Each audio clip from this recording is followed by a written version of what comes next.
বজ্রপাত, এই বজ্রপাতে কালকে নাকি 12 জন মারা গেছে পুরো বাংলাদেশ। আল্লাহ সবাইকে জান্নাতুল ফিরদাউস নসিব করুন।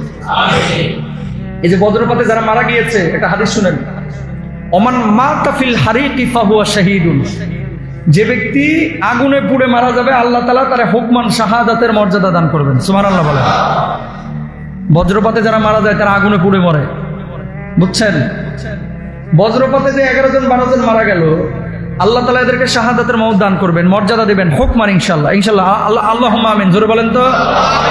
আমরা আশাবাদী। এই বজ্রপাত বেশি হচ্ছে কেন? এই মোবাইল শরীফ পকেটে পকেটে এখন কিন্তু অ্যান্ড্রয়েড আছে না নাই? বিজ্ঞানীরা বলতেছে এই মোবাইলটা পকেটে থাকার কারণে আগে বজ্রপাত যখন হতো তখন মানুষের সাথে মানুষের কাছে টেনে নিয়ে আসতো না। এই মোবাইল তরঙ্গের কারণে আজকে বজ্রপাত যদি দূরেও হয়, দূর থেকে নাকি এই মোবাইল তরঙ্গ টেনে নিয়ে আসে। আল্লাহ মাফ করুক, আমিন বলেন।